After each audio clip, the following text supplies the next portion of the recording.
Shinnen Akemashite! Happy New Year and welcome to Sengoku Daimyo's Chronicles of Japan. My name's Joshua and this is the New Year's Recap episode for 2024. Every year I try to take a moment and look back at the material we've covered.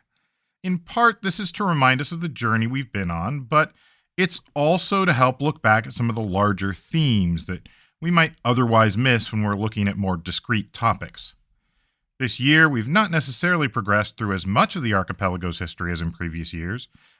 We started in the early 530s and have probably covered about 80 or 90 years, in contrast to, say, 2022 and before, where we covered multiple centuries in any given year. But there's a good reason for that. It's been an eventful period, or at least more of the events are getting written down. However we see it, there's a lot of important stuff going on.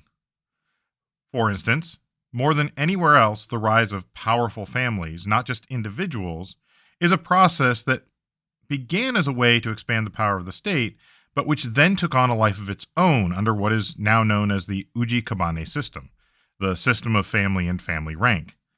This is happening alongside of a reimagining of the state and of the royal family in particular. Many of the 8th century cultural norms are starting to be set in this period. In many ways, the people of Yamato are revising their cultural imaginary of themselves, often in reference to new ideas, concepts, and philosophies being imported from the continent. This includes the arrival of Buddhism and its shakeup of the way that people of the archipelago viewed the world and their place in it. So we're going to start with a recap of the various sovereigns and then go on to some of the more particular aspects of what's going on and try to cover some of those more overarching themes. Hopefully, this will give us a good base to move on into 2024. Now, over the past year, we've gone through 7 sovereigns. First was the short reign of Magari no Ohine, aka Ankan Tenno, around 531 to 536, back in episode 79, when we talked about that glass bowl attributed to his tomb. He was followed by his brother, Takeo Hirokuniyoshi Tate, or Senka Tenno, who reigned until his death in 539. And that was episode 80, where we also kicked off the Asuka period, which many see as starting around 538. Next, in episodes 81 through 86, was their half-brother, Ame Kuniyoshi Hiraki Hironiwa, aka Kinmei Tenno, who ruled until about 571. Ame Kuniyoshi was followed by his son, Nunakura Futodamashiki, known as Bidatsu Tenno, who ruled until 585. Episodes 88 and 89. Bidatsu was followed in episode 90 by our 5th sovereign in this year's lineup, Tachibana no Toyoi, or Yomei Tenno, father of Prince Umayado, aka the famous Shotoku Taishi, who we talked quite a bit about for his legendary and historical importance. Yomei Tenno passed away in 587, and after some conflict, Hasebe no Wakasazaki came to the throne, remembered as Sushun Tenno. He was assassinated in 592, as we covered in episode 92, and succeeded by Toyomiki Kashikiya Hime, daughter of Ame Kuniyoshi, wife to Nunakura Futodamashiki, and known to most as Suiko Tenno. And that's where we are at present. We've also seen a succession of high officials. We started off with Otomo no Kanamura and Mononobe no Arakai as the 2 Omuraji, but we quickly saw the addition of Soga no Iname as Oomi. This foreshadowed the fading of the Otomo family, which appear to have lost their status with their failures in peninsular dealings, while the Mononobe and Soga continued to help lead the country. Mononobe no Arakai was succeeded in his position of Omuraji by Mononobe no Okoshi, and then Mononobe no Yugei no Moriya. Soga no Iname was succeeded to his position by his son Soga no Umako. Taken together with Prince Umayado, aka Shotoku Taishi, these are perhaps some of the main names in the Chronicles, so let's recap what was most important about them. Now, we started this year talking about the reign of Magari no Ohine, aka Ankan Tenno. The official account says that he was the son of Ohodo, aka Keitai Tenno, and one of 2 of Ohodo's sons that were basically just keeping the seat warm for their half-brother, Ame Kuniyoshi, aka Kinmei Tenno. In other words, They were kind of like regents. But this story quickly falls apart when you look at several factors. First, based on some of the dates given for his birth, Ame Kuniyoshi would have been around 22 years old when their father Ohodo passed away. Young, but old enough to take on the throne without requiring any kind of regent, one would assume. In addition, neither of his two brothers gave up the throne to him when he finally came of age, whatever age that might have been. Instead, each one died in the position. And that doesn't exactly scream that they were giving up power or just holding on to it for a little while. So why this discrepancy? The best explanation is that the chroniclers were trying to keep things nice and tidy, and were told that the tradition was for sovereigns to only come from lineages where both the male and female lines were considered royal. One sovereign and one royal princess, typically, who would be raised up as the queen and whose offspring would be eligible for the throne. However, that was slightly disrupted in this period where Ame Kuniyoshi, aka Kinmei Tenno, seems to have taken the throne despite the fact that his two half-brothers and their offspring may have had the stronger claim at the time.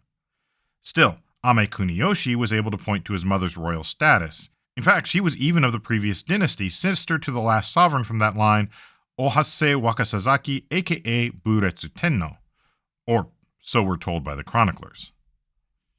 And so only Ame Kuniyoshi's mother is considered to be the truly legitimate queen, while Magari no Ohine and the other so-called regent brother, Takeo Hiro Kuniyoshi Tate, that is Senka Tenno, must have been from a consort other than Ohodo's main wife. Their mother, Minoko, was instead linked to a prominent family, that of the Owari no Muraji, but it's unclear if they really had any royal connections on her side. Though I have little doubt they could have been invented if they didn't already exist. I would point out that even given this explanation, both of the brothers were given the posthumous honors of Tenno rather than being referred to as a regent. Whereas the previous sovereign in this position, Okinaga no Tarashihime, aka Jingo Kogo, also ostensibly a regent, was never granted that honor, at least not by the chroniclers. We discussed this a bit back in episodes 41 and 42, and how that may have been due to the chroniclers' misogynistic tendencies as much as anything else. There is a suggestion that in reality these two brothers may have been rival claimants, and there may have even been competing courts as different family members rallied support to their side. And all of that perfectly helps illustrate just how we think things may have looked around this time. Succession to the royal throne hardly appears to have been cut and dry. Even before this period, we saw times where there were multiple claimants, regents, etc. There's no clear pattern by which we can deduce who would succeed any given sovereign. It might be a brother, or any of their sons, or even a daughter. And without a clear system of succession, every time the sovereign passed away, there was a competition for the throne. You might recall that the mutual father of these three sovereigns, Ohodo, was himself said to have been the first in a new dynasty. The previous dynasty died out with Ohodo's predecessor, Ohase no Wakasazaki, aka Buretsu Tenno. There are a lot of questions around this transition, but even the chroniclers couldn't immediately connect Ohodo back to the previous lineage without having to go all the way back to Homuda Wake, aka Ojin Tenno, back on his father's side, and then to Ikume Iribiko, aka Suinin Tenno, on his mother's side. But there are still a lot of questions about those ties and how real they actually were. When it comes to the complications of succession, one thing to factor in is that this was still in the time when every sovereign moved to a new palace. There are various thoughts on why this was, one of them being that the move prevented spiritual pollution associated with a dead body. I also wonder if it wasn't practical, as the new sovereign may have already had their own base of power, or perhaps by building new, it was a way to ensure that the buildings were always fresh and free of any problems, as I believe a lot of these early buildings were largely built of fresh, untreated wood, and so who knows how long that was expected to last. Whatever the reason, moving to a new palace each time also means that there wasn't an actual physical throne to fight over. Rival sovereigns could set themselves up in different areas in and around the Nara Basin, Kawachi, etc., and gather supporters to their court. Those supporters, no doubt individuals with some power and clout in their region who saw benefit in allying themselves with an even bigger name, would eventually become the heads of various corporate families, further extending their power and influence. There's plenty of reason to believe that the family systems we see on the archipelago were not necessarily indigenous creations, however. Early on, people were associated with a place, perhaps, and of course, you would know your line of descent, possibly even going back into myth and legend. The concept of family as simply a matter of descent and relationship has no doubt existed. I mean, after all, everyone has a mother and a father. However, this idea of families with wide-ranging control over a particular industry, administrative function, or even court ritual were likely imported from the continent as a way to group people together and to extend the power of the state. In fact, these are often referred to more as clans, groups of individuals who claimed shared descent, whether real or imagined, often from some legendary figure. The new concept of these families not only grouped people based on things like their occupation or common ethnicity, at least if they came from the peninsula, but it also added a layer of administration that was then tied into the concept of the Yamato court, making it, as I said, an extension of the government. In turn, the government classified these families through a system of rank and titles, the kabane. This system had people being known as much or even more by their family name rather than by the common name that they went by as individuals, probably on an everyday basis.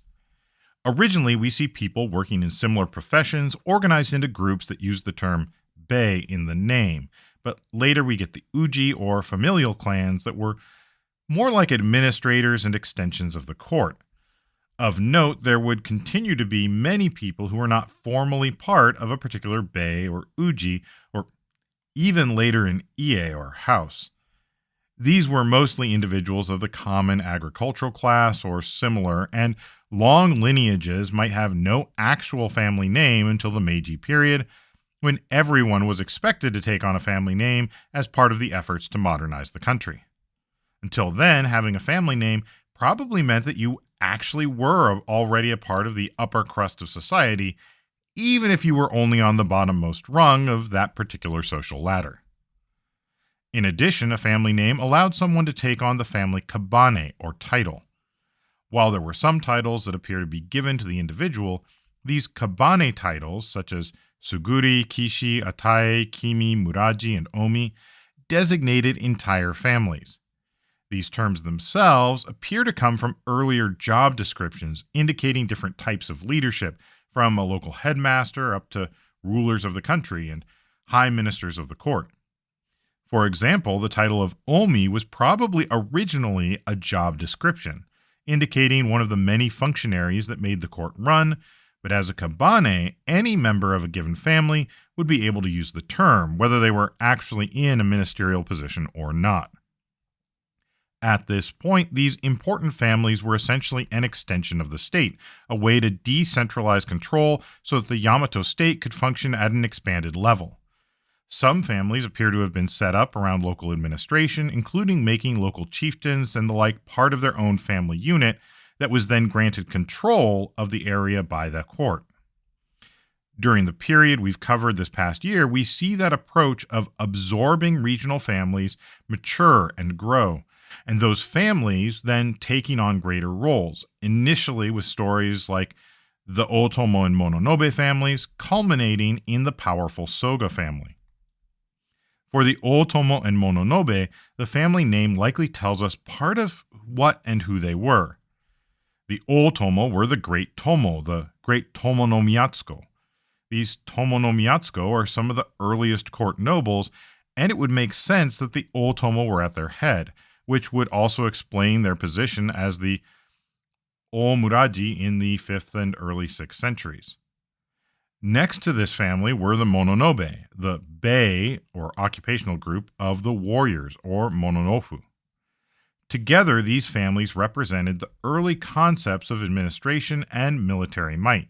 However, as the families continued to evolve, they became independent from the roles they were originally created to hold. The Otomo would eventually fall from power, and the Mononobe were right there to pick it up.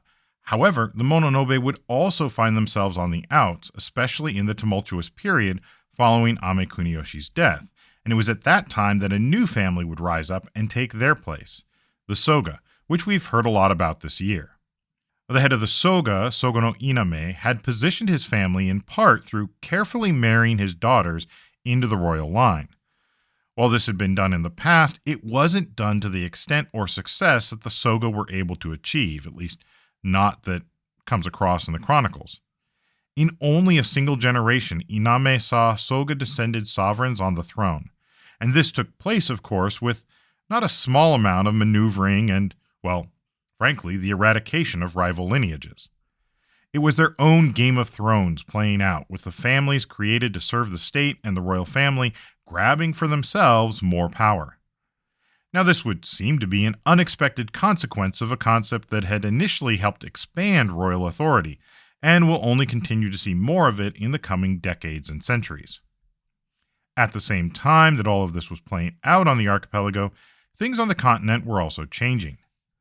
First and foremost, in that it was closest to the home of Yamato, was the rising power of Shilla on the Korean peninsula. Now, up to this point, most of the Korean peninsula appears to have been a collection of small regional polities with occasional alliances between them. There were 2 or 3 kingdoms of note. In the north was Goryeo, a shortened version of the original name, Goguryeo, which is how we generally refer to it today to distinguish it from the 10th century state of the same name, Goryeo. It was the oldest of the various kingdoms and claimed descent from the northern Buyeo kingdom centered in modern Manchuria. In the southwest of the peninsula was the kingdom of Baekje. They too claimed descent from the nobility of Buyeo, and they were made of many of the various polities collectively referred to as Mahan, at least as far as we can tell. While Goguryeo was ruling up in the north, Baekje was one of the first kingdoms to set up shop in the southern end of the peninsula. Then there was Shilla. Now, originally it was a confederation of 6 polities in the area known as Jinhan. They eventually became a kingdom and started pushing against the other polities in the region. This included the fledgling kingdom of Gara, mostly known as a confederation of smaller polities from the old Byunhun region. There are royal-style tombs in the area, but before they could really get going, Gara and the other polities fell under the control of the kingdom of Shilla. So some people talk about a kingdom of Gara, but it's not entirely clear just how mature it was. These polities included groups like Ara and the controversial polity of Nimna. This set Baekje and Shilla in direct confrontation, as Shilla's land grab eliminated much of the buffer territory between the two. Nimna appears to have been of particular concern to Yamato and appears to have been one of Yamato's allies along with Baekje.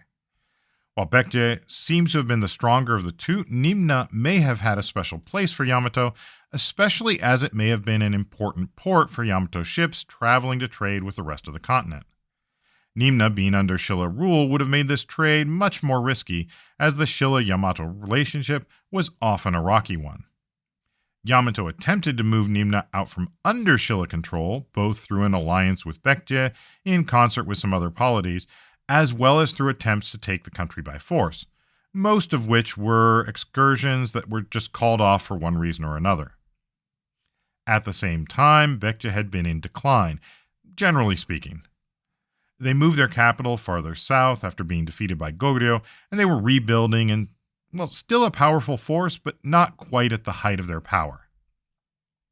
Farther on the mainland, between the Yellow and Yangtze rivers, the period of the northern and southern courts was coming to a close, and the Sui dynasty would eventually rule much of the Middle Kingdom, that is, today's modern China. They would bring a stability to the region and embark on public works projects that would forever change the face of East Asia. As all of this was happening, influences were coming from the West. We mentioned the Sasanian glass bowl and similar wares that made their way all the way from the Middle East out to Japan, though whether as part of a sovereign's burial or not might still be up for debate. Nonetheless, we know that the overland trade routes were booming, even if the occasional instability might disrupt them now and again. The whole of Asia was more connected than we often give it credit for. Heck, the whole of the world was more connected than we often give it credit for. Now, along this road came not only material goods, but new ideas as well. Greek culture had reached at least as far as Gandhara, modern Pakistan and Afghanistan, and from east of the Indus came a new religion, Buddhism. It spread along the Silk Road, eventually finding a home in China, where it flourished and continued to spread to the Korean peninsula, and then, in the 6th century, to the archipelago of Japan. Buddhism came hand in hand with many other mainland texts, exploring a variety of science and philosophy. We discussed how the mainstream story of the introduction of Buddhism is likely not entirely correct. That story sets up a conflict between the foreign religion of Buddhism and the worship of local kami, practices that would become modern Shinto. So, resistance to Buddhism is initially depicted as a resistance to foreign influence and the need to continue to support indigenous belief. The reality, however, is much more complex, as it usually is. First, the role of kami worship in the expansion and exercise of state power. Well, the archaeological record demonstrates some expansion of Yamato ritual in the spread of various kofun styles, especially the royal keyhole-shaped kofun, which were clearly adopted by others, demonstrating Yamato's influence at the very least. More subtly, we see the spread of Yamato ritualists to various parts of the archipelago, and eventually the spread of various beliefs, though it may be somewhat difficult to say just when belief in any particular kami started at this period. Remember, though, the way that powerful physical icons of the kami, such as mirrors and swords, had been taken by the Yamato sovereign and held by the court. We touched on this back in episode 20, where we discussed how Yamato took on guardianship, so-called, for various relics, almost like they were taking sacred hostages. Worship of the kami was intertwined with statecraft, and spiritual power and political power were both a part of the mix along with actual military power. If you could perform a ritual that people felt was effectual, well, that was seen as on par with real governance. We also see this in the way that various families identified with different kami, such as the Mononobe and their link to the deity of Isonokami Shrine, and the royal family with the deity of Mount Miwa. Worship, however, was already starting to take on a continental tinge, as we see in the stories about various deities and the practice of worship. This was no doubt influenced by immigrants from the Korean peninsula who brought their own stories and beliefs with them. Furthermore, when nothing else seemed to be working, bringing in new and exotic ritual practices from across the sea was likely seen as the new and shiny. It was, after all, the latest in spiritual technology, and that foreignness and lack of local understanding would have led not only to its also having a somewhat mysterious quality, but also in the power that comes with being the only ones to quote-unquote understand the power of it and how to translate it. If you were a 5th or 6th century ritualist family, and you could get hold of things that seemed to be ancient practices from the continent that nobody else really knew or understood, you were automatically the local subject matter expert. Furthermore, there wasn't necessarily a single unified concept of how kami worked either. Kami worship was often localized and then later would spread as others heard about particularly powerful kami or rituals. But there was no single concept of Shinto, the way of the gods. There's no evidence that Izumo, Yamato, and Kibi all had the same origin stories, and in fact, the many different stories that make up the Age of the Gods in the Chronicles speaks to the idea that there were actually many different stories depending on who you asked. In many ways, this is even true today. While there are general themes that most Shinto shrines and practitioners follow, ritual practices from place to place may vary wildly. This is less so in places that were part of more unified systems, such as the shrines connected to the royal family, or those regulated by state Shinto in the Meiji period through World War II. But even today, you can find a variety of differing beliefs and rituals in Shinto, even as most things appear to be the same on the outside. A shrine's teaching may have local meaning for local rituals that were not practiced anywhere else, though many will fall into a recognizable cultural milieu that tends to make them more standardized.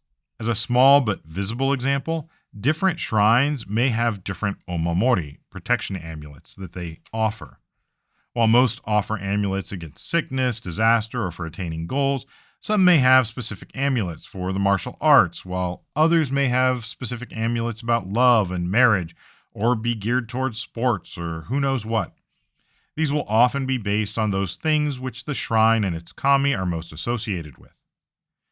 In many ways, the Soga clan's acceptance of and use of Buddhism early on emphasizes this kind of spiritual borrowing, but to an extent that went well beyond what anyone else had done.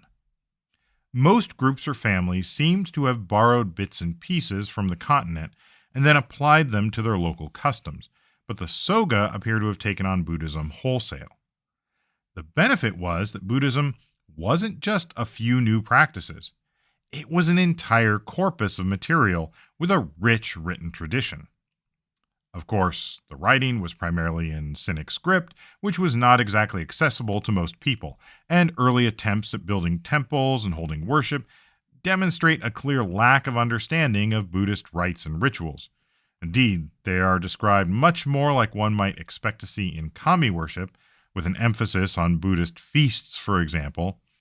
Now, this may have been an attempt to make these new practices more accessible, but I believe it's more likely that these early attempts at Buddhism were trying to treat the Buddha as another kami, through which the Soga family could control access to rites and rituals, and thus gain political power through their perceived spiritual power. It didn't hurt that when they finally did build some temples, they were in the continental style, even further illustrating the Soga family's connection with all these newfangled ideas coming over from across the sea. This was likely facilitated by the Soga family's connections to the immigrant community, particularly to various people from Baekje whom they sponsored and who, in turn, would be able to assist them in various ways. These included people like Shiba Tato and his family, who were regularly assisting Soga no Iname and Soga no Umako in their endeavors. This may in part explain why early Buddhist images were coming over from Baekje, Yamato's ally at the time, though that may have been coincidental or even a catalyst. Isn't entirely clear to me, particularly with some of the confusion we have around dates and when things actually happened. It's also intriguing to me that I have not seen a clear reference to a Soga family shrine. Now, perhaps the Soga themselves were from the continent, and that may explain some of the earlier Soga names that appear to reference the peninsula, even Goguryeo. Then again, it is hard to say. It may be that Soga family shrine was just never of as much importance as their eventual attachment to Buddhist institutions, and so just never really made it into the material that we have to read today. And for those in power who could see how the Soga family was using this new religion, it's little wonder that they pushed back against it. They had no particular reason to see Buddhism as anything particularly special, but they no doubt knew that the Soga would use it as a platform to further enhance their position. And the powers that be succeeded several times, it would seem, in resisting Soga attempts to found a new ritual center. The Soga, however, had already gained considerable power outside of Buddhism. Much of their rise is not entirely cataloged, but by the time of Soga no Iname, things were looking pretty good. The Otomo family was on the decline, which likely created some of a power vacuum that Soga no Iname was able to exploit. By the way, there is a thought that early on the position of Muraji was actually superior to that of Omi, and it might be that Oomi position was not quite as prestigious as that of Omuraji. This is all obscured by the fact that by the time of the Chronicles, the Oomi position clearly eclipsed the position of Omuraji, and that is projected back into the distant past by the chroniclers. We do see several previous Oomi all the way back to Takeuchi no Sukune, but there's some question as to whether or not that was as the head of an Omi family, or if it was just a position they occupied. Now, all of this would speak to the idea that the Soga family was actually ranked behind the Otomo and the Mononobe originally, but their Omi family was on the rise, and eventually their position as Oomi, the Great Omi, became the most influential position at court. This may go along with the fact that Soga no Iname is also given the personal kabane of Sukune in the Chronicles, which is described as one of, if not the highest personal title that could be bestowed on an individual. That also speaks to his personal power and influence at court. Of course, he's described by these terms from early on, even though he likely received them later in his career, so it can be difficult to track just when he came to the peak of his effectiveness. There's also the possibility that some of this is projected back on him because of his offspring, though even then he was still likely someone of consequence to be able to have those familial connections with the royal family in the first place. I suspect that much of Iname's position was likely derived from his access to Baekje and other immigrants, and their access to reading, writing, and the new technologies that the court was hungering for. Iname then parlayed that position into strategic marriages with the royal house. Several consorts were from the Soga lineage, daughters of Soga no Iname. Their sons and daughters, while royal princes and princesses, would also be connected to their Soga relatives. Now, this was not an uncommon ploy, as we've seen it in many other cases as well. However, then something happened that would disrupt the apple cart. Remember how we talked about how a royal sovereign was supposed to be descended from the royal family through both their maternal and paternal lines?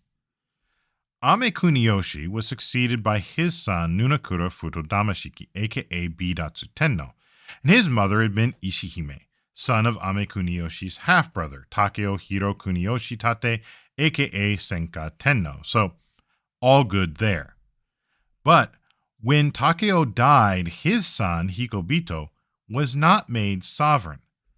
Instead, the throne passed to his half-brother, Tachibana no Toyoi, aka Yomei Tenno, a son of Ame Kuniyoshi and a daughter of Soga no Iname, so royal blood on only half the family's side as far as we can tell. Following him, we see a bloody fight for the throne, largely personified by the military forces of the Mononobe versus those of the Soga. Remember, the Mononobe had started as the Bay of the Warriors. They were expected to be the armies of the court, at least in Yamato and the archipelago. In previous reigns, they'd been the ones to mete out punishment and to be given charge of places like the Yamato government's outpost in Kyushu, from which point armies would be launched against the continent. They did not, however, have a monopoly on military power. Many families participated in raids against the peninsula, so we can assume that there were many who had their own private forces. While the Mononobe may have been the court's warriors, they also branched out into other areas of administration, as well as maintaining the ritual site of Isonokami. The Soga versus Mononobe fight also saw various royal princes pitted against each other, and many would-be sovereigns were killed. Prince Hikobito, whom one might think as the eldest son of Nunakura was the heir presumptive, was killed, and the Mononobe ended up supporting Prince Anahobe against the Soga's candidate, Prince Hasebe. However, both of these candidates were descended from daughters of Soga no Iname, so nobody was putting up a candidate that truly had royal blood on both sides. In the end, the Soga were victorious, and they destroyed the Mononobe, though not entirely. The Mononobe were certainly out of power, but they would continue to exist in a more minor role. The Soga candidate, Hasebe, was then placed on the throne as Sushun Tenno, while Soga no Umako enjoyed unparalleled power as Oomi. However, despite his Soga lineage and the fact that Soga no Umako had helped put him on the throne, Hasebe was not necessarily going to let himself be controlled. And so Soga no Umako resorted, we're told, to assassination, to clear the throne for someone else. And that someone else was none other than Toyomike Kashikiya Hime, aka Suiko Tenno. And she is something of an enigma. She's the first woman to be granted the title of Tenno by the chroniclers, and several accounts make her seem like she was a shrewd operator. She had been the second wife of her half-brother Nunakura Futodamashiki, and she'd been in or near the halls of power since his reign. And yet some believe her to be little more than a puppet for Soga no Umako, while others believe she was a consensus candidate who was largely inoffensive to the majority of the court. This is further complicated by the fact that she didn't even name her own offspring as crown prince, designated to succeed her. Rather, that position went to none other than her nephew, the prince of the upper palace, Kamitsumiya, aka the prince of the stable door, Umayado, more popularly known today as Prince Shotokotaishi. Now, Shotokotaishi is a mytho-historical figure by all accounts. While many believe that an actual prince existed, he's given credit for almost anything good that happened during the reign. Although the Soga family was clearly responsible for bringing in Buddhism, it is Shotoku Taishi who's credited with the spreading of the holy religion.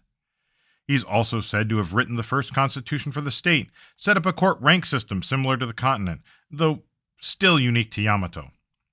He is said to have ruled jointly with his aunt, and is treated in later stories as the Dharma king, even though he never took on the actual mantle of sovereign. Of course, Soga no Umiko also exerted a huge influence, and in the end it's hard to say exactly who had the real power amongst the three: Kashikiya Hime, Prince Umayado, or Soga no Umiko. Or was it just one giant cabal of the three?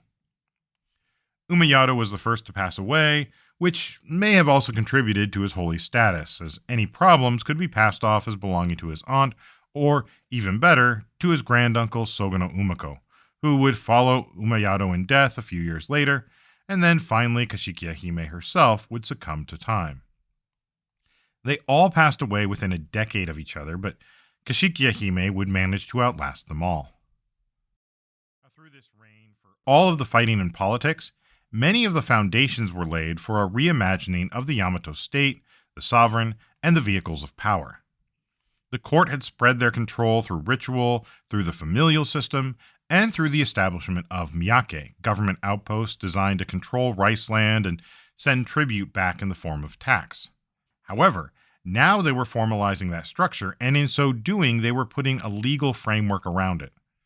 Built around a continental model, the throne became the source of rank for the individual, not just the family, and that rank could be given out across the archipelago. This set up some of what was needed to start the move towards a more bureaucratic state in the continental model. Certainly we see that Yamato power had expanded. Further out from Yamato, we see the round keyhole-shaped tombs becoming popular, while closer to the Nara Basin, they actually begin to die out.